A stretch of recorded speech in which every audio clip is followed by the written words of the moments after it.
Kalau ijazahnya kemudian palsu, ya nyatakan aja bahwa dia telah melakukan pelanggaran dan kesalahan dan dia minta maaf, dia lalu bertobat, kan begitu secara sederhana. Tiba-tiba tahun 2027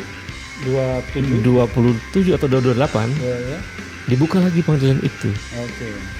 Lalu ada skenario tertentu sampai kemudian Jokowi membawa ijazah itu, lalu pengadilan memutuskan asli. Oke. Tahun 2008 itu akan membangun mereka akan membuat satu narasi dan mungkin akan memunculkan simpati publik yang luar biasa pada Joko Widodo.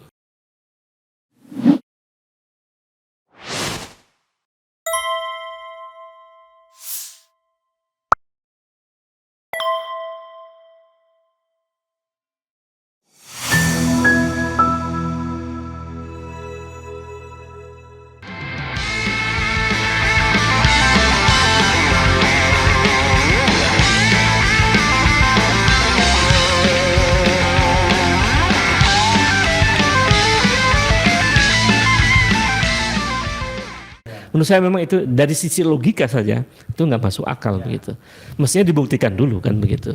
Baru kalau terbukti itu asli berarti dia melakukan pencemaran nama baik kan, baru dihukum. Itu pun belum tentu juga kan. Itu pun belum tentu gitu. Tapi kalau sudah tidak ada pembuktian di awal, apakah ijazah Jokowi palsu atau tidak, dan kemudian ada tersangka, wah itu kebangetan. Iya gitu. Nah, saya sih berharap menuduh orang tanpa mau menunjukkan apakah yang dituding itu benar atau tidak dokumennya kan. Iya. Karena apa yang dilakukan Roy Suryo CS itu dia menelaah atau meneliti dokumen yang diupload sendiri oleh kader PSI. Which is itu adalah partainya. Jadi yang melakukan sebenarnya kader PSI. Ya, anaknya Pak Jokowi. Nah, itu yang diteliti dan hasil penelitiannya mengatakan, ya kan, untuk subjek itu yang katanya asli kan dia dipegang kan, maka itu palsu 99,9%. Nah, lalu salahnya di mana? Jadi sebenarnya nggak ada bukti ya bahwa mereka dituduh semacam itu dan kemudian disalahkan, apalagi masuk ditangkap di penjara, itu nggak masuk akal lah. Jadi, walaupun sekali lagi permainan mau digeser kelihatannya, jadi tidak lagi soal ijazah palsu, tetapi soal tadi salah satunya ujaran kebencian misalnya, yang banyak menjerat aktivis juga kan. Gitu. Dan itu pasal karet juga kan? Ya, pasal karet di undang-undang ITE. Jadi saya kira persoalan ijazah ini mestinya selesai lah di tahun ini, agar kemudian tidak dijadikan sebagai ruang di mana dalam politik saya berhak untuk menganalisis, bisa saja Jokowi memanfaatkan situasi ini untuk menjadikan strateginya beralih ke strategi playing victim. Oke, pertanyaannya, what do you mean dengan selesai itu? Dibawa ke meja pengadilan. Jokowi membawa ijazah itu, tunjukkan. Ya, tetapi harus ada prosedur kan yang membuat kemudian pengadilan bekerja. Nah, kita berharap itu dengan citizen lawsuit itu yang namanya gugatan massa, ya kan, gugatan kelompok yang kemudian memasuki insya Allah tahap pembuktian. Nah, kalau itu masuk tahap pembuktian, disitulah kita bisa melihat apakah ijazah itu palsu atau tidak. Kalau Jokowi menepati janjinya untuk menghadirkan ijazah itu di pengadilan kan begitu. Pertanyaannya, apakah Jokowi mau membawa ijazah itu di pengadilan? Ya, kalau dia tidak mau, apakah kemudian tiba-tiba ada judgement bahwa wah ijazahnya palsu, kan nggak bisa begitu juga. Nggak bisa juga. Jadi ya artinya tetap akan menjadi perbincangan publik sampai panjang itu. Apalagi kalau kemudian tiba-tiba berhenti ya isu ini. Tapi kalau misalnya begini, Bung. Karena Jokowi tidak membawa ijazah ke pengadilan untuk membuktikan itu, lalu kan kemudian tidak bisa juga hakim mengambil keputusan itu kan? Ini kemudian kasusnya tenggelam. Tiba-tiba tahun 2027 atau 2028 dibuka lagi pengadilan itu. Lalu ada skenario tertentu sampai kemudian Jokowi membawa ijazah itu, lalu pengadilan memutuskan asli. Tahun 2008 itu akan membangun mereka akan membuat satu narasi dan mungkin akan memunculkan simpati publik yang luar biasa pada Joko Widodo. Jadi pertanyaannya adalah publik ya. Iya. Tetapi dia pengen how to attract public attention kan. Jadi sepertinya yang dilakukan oleh Andi Azwan, salah satu pro Jokowi, ketua Joman, Jokowi mania, dan sekarang jadi Prabowo mania pokoknya, itu dia menunjukkan di dalam suatu siaran atau satu acara TV talk show di iNews ya, bahwa wah ini ijazah ini berasal dari scan ijazah asli. Dia ingin mengatakan bahwa dia nyekan itu dari analog itu yang berbentuk lembaran yang kita punya kan, lalu di scan dan kemudian lalu dengan bangganya dia mengatakan bahwa itu asli. Padahal dia bukan ahli digital forensik, bukan ahli telematika. Mungkin dia dibisikin ini. Nah, fortunately bagi dia, pada saat itu saya ada, tetapi di antara kita yang hadir sebagai narasumber itu tidak ada satupun yang paham soal digital forensik lah, kemudian telematika atau apa, sehingga tidak bisa membantah dia. Yang saya katakan hanya mengatakan bahwa kalau Roy Suryo mengatakan 99,9% itu palsu, ya nggak mungkin juga. Tiba-tiba di sini mengatakan asli, jadi terlalu pada objek yang sama. Iya, terlalu luar biasa lompatannya kan. Karena itu saya kira saya lebih percaya Roy Suryo, saya bilang begitu. Nah, rupanya diangkat lagi satu pekan kemudian tanggal 25 November dan disitulah Roy Suryo paling tidak menemukan bahwa yang dikatakan scan asli itu ternyata berasal dari ya kader PSI juga yang pernah mengupload itu. Jadi sebenarnya sampai sekarang belum ada yang namanya either itu ijazah asli maupun scan asli. Lalu ketika orang itu dianggap asli, orang itu dilaporkan ke polisi, nggak diterima laporan polisinya. Gitu. Jadi ini saya meraise isu mengenai equality before the law ya. Jadi sebagai seorang pengamat politik, apa yang Anda pikirkan tentang penyidik penegak hukum yang bernama Polri ini ketika menangani kasus ijazah palsu ini? Saya kira ini pesan penting ya, bahwa equality before the law itu kan salah satu prinsip penting untuk menyebutkan bahwa sebuah negara itu disebut sebagai negara demokrasi. Jadi ketika di negara di mana equality before the law itu kemudian tidak jalan atau tidak nampak, maka sebetulnya itu merusak identitas atau entitas negara sebagai negara demokrasi. Maksud saya, ketika kemudian penegak hukum ya melakukan semacam tindakan diskriminatif ya terhadap tuntutan publik misalnya atau pengaduan publik, maka sebetulnya penegak hukum itu aparat kepolisian dia melakukan upaya untuk menghilangkan equality before the law itu. Dan artinya polisi merusak demokrasi. Dan artinya memperburuk citra Indonesia di mata dunia. Dan itu berdampak besar sebenarnya pada indeks demokrasi Indonesia dan semacam. Jadi saya kira memang harus disuarakan bahwa upaya untuk mereformasi, membenahi kepolisian itu diantaranya pada persoalan ini. Nah sekarang saya ingin sebelum closing statement ya, ini ada orang yang melakukan penelitian atau paling tidak menggunakan hak konstitusional dia untuk berpendapat, mengeluarkan pendapat baik secara lisan maupun tulisan, dan itu sudah terjadi kan. Kalau RRT dalam bentuk yang lebih bertanggung jawab yaitu ada buku Jokowi's White Paper. Ada pula tentu ya barangkali percakapan-percakapan di media sosial dan lain sebagainya. Persoalannya adalah sebagai orang yang belajar demokrasi, teori-teori demokrasi, kita kira-kira justified nggak? Ada sebuah negara yang mengklaim demokrasi, tapi negara tersebut bisa menersangkakan seorang peneliti. Karena jangan lupa yang terlibat ini 2 doktor dan 1 master.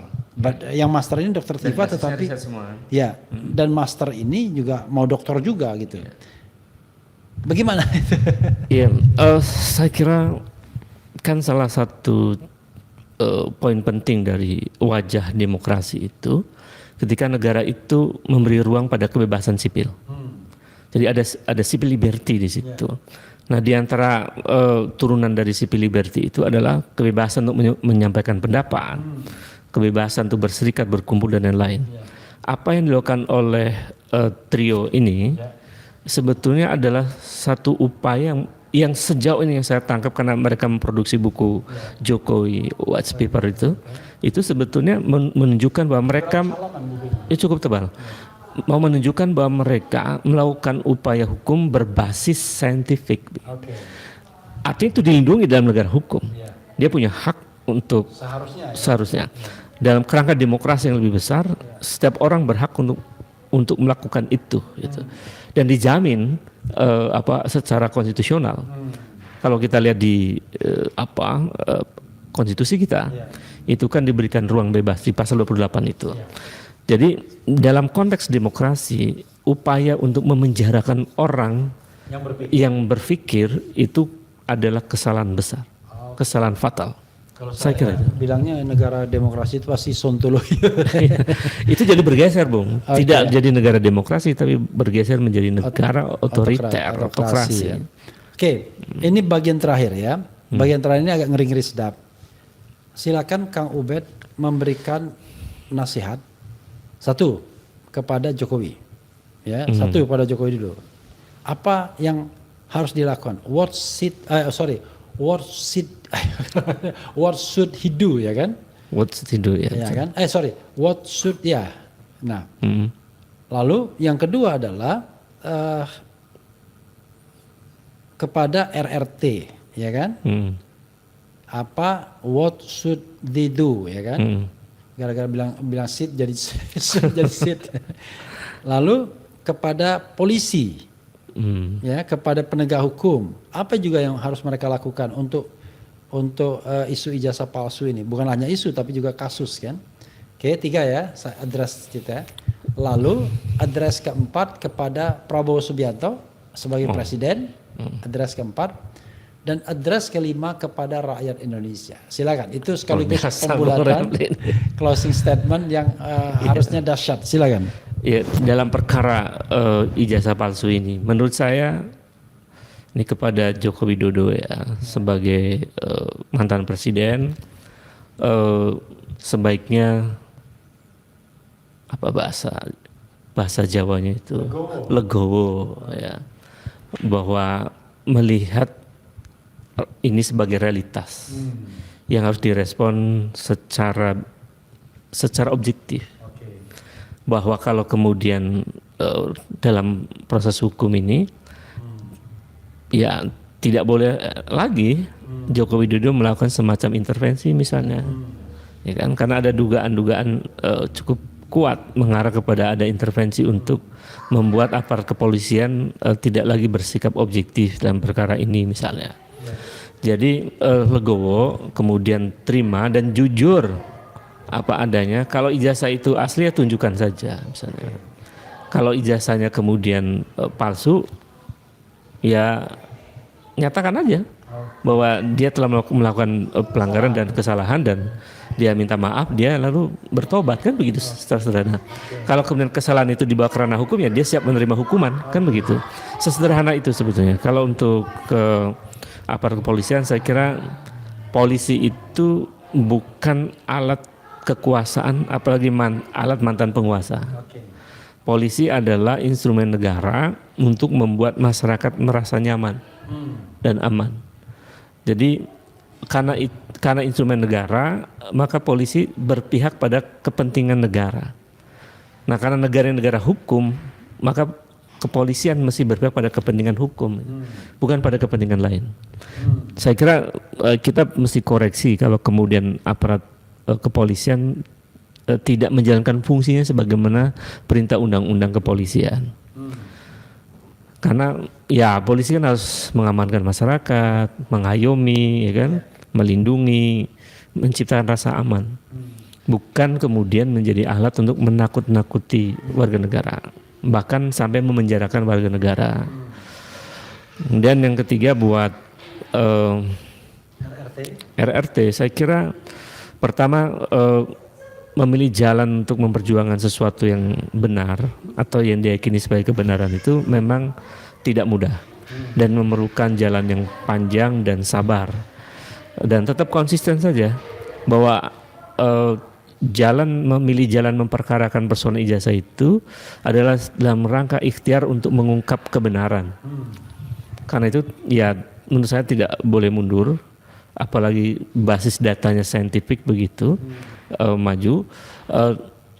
Ya tidak boleh mengenal lelah gitu untuk memperjuangkan itu. Kalau kemudian tiba-tiba ada hal yang membuat proses ini kemudian berbenturan dengan karang ya yang begitu besar, maka memilih jalan yang lebih tepat itu perlu dipikirkan secara rasional. Jadi tidak buru-buru begitu, tidak cepat untuk mengambil langkah, tapi tetaplah konsisten istiqomah di jalan yang diyakini sebagai kebenaran itu. Jadi benar tuh bukan berarti membenturkan kepala kira-kira begitu. Iya, karena ada karang besar kan di situ. Tapi saya mau mengatakan bahwa karang sebesar apapun kalau kebenaran itu seringkali bisa memecahkan karang besar itu. Tentu dengan cara yang dapat dibenarkan ya, Bung Refli. Kemudian kepada Prabowo saya kira mau kepada rakyat Indonesia dulu atau kepada Prabowo dulu? Oh, Prabowo dulu ya. Karena yang lebih berkuasa rakyat. Jadi kepada Prabowo Subianto menurut saya Prabowo adalah presiden Republik Indonesia. Bukan Presiden Joko Widodo. Bukan presidennya Joko Widodo. Jadi saya mengingatkan ini nasihat politik ya, semacam itu bahwa peran posisi presiden itu dalam perkara ijazah palsu itu memberikan ruang yang merdeka bagi upaya penyelesaian secara hukum, secara beradab. Bagaimana kemudian perkara ini tidak mengganggu dinamika politik, gitu, tidak bahkan mengganggu stabilitas politik dalam terminologi tertentu ya. Jadi objektivitas kemudian peran presiden yang tidak boleh intervensi di ranah hukum itu harus dicontohkan oleh Prabowo. Kalau kemudian presiden sebelumnya terlihat banyak melakukan intervensi di ranah hukum, maka jangan ikuti cara-cara itu. Karena rakyat akan melihat, rakyat akan mencatat. Dengan posisi yang tepat, maka Prabowo akan memberi ruang pada proses peradilan dengan objektif. Gitu. Kalau kemudian ditemukan Jokowi salah ya salah. Gitu. Saya kira itu kita kan perlu belajar dari negara-negara maju. Karena negara maju memang bahkan tetangga kita dekat Korea Selatan dalam 30 tahun 6 presiden masuk penjara. Gitu. Kalau itu adalah harga yang harus ditebus, harus dibayar. Saya kira itu jalan terbaik untuk membuat Indonesia menjadi negara maju. Ketika hukumnya tegak begitu. Kepada rakyat Indonesia menurut saya kedaulatan sesungguhnya bangsa ini ada di tangan rakyat dan rakyat sangat punya peran penting untuk menentukan wajah Republik ini. Ketika kemudian negara dalam situasi yang tidak jelas begitu, maka keberpihakan rakyat kepada sesuatu yang benar menjadi sangat penting untuk memberikan semacam pembelajaran politik juga, bahwa kalau hukum tebang pilih, kalau hukum tajam ke bawah tumbul ke atas, kalau hukum kemudian tidak menegakkan dengan benar begitu, maka pada dalam situasi itu rakyat bisa memilih jalannya sendiri untuk mengatakan bahwa hukum harus tegak begitu, meskipun langit runtuh. Kan saya kira itu penting ya. Rakyat tidak perlu takut juga untuk menyuarakan sesuatu yang benar. Yang terakhir saya kira bangsa yang besar juga ditentukan oleh rasionalitas rakyat. Jadi bagaimana kemudian rakyat juga memilih jalan rasional dalam melihat perkara-perkara ini, tidak mudah tertipu oleh gimmick politik misalnya, tapi bagaimana kemudian menggunakan akal sehat yang melihat perkara ijazah palsu ini. Saya kira itu. Oke, sobat sekalian, sengaja saya kasih PR banyak-banyak biar tereksplanasi secara baik ya. Dan jangan lupa bahwa kasus ijazah palsu ini belum selesai, masih menghadapkan 8 orang tersangka. Tersangka itu bahkan diancam dengan hukuman 12 tahun penjara, sebuah ancaman hukuman yang menurut saya diterapkan secara ugal-ugalan. Dan belum terlihat adanya equality before the law antara para pihak yang dianggap terlibat, dan tentu saja ya kalau kondisinya tidak seimbang, tidak berimbang, kita khawatirkan kemudian putusannya jadi tidak adil dan itu barangkali akan membuat negara kita menjadi terancam untuk menjadi negara maju karena peradaban politik dan hukum kita ternyata masih sangat dikendalikan oleh penguasa, bukan dikendalikan oleh kedaulatan rakyat atau konstitusi yang merupakan kesepakatan masyarakat. Begitu saja saudara sekalian. Terima kasih Kang Ubed ya. Sama-sama. Wassalamualaikum warahmatullahi wabarakatuh. Salam.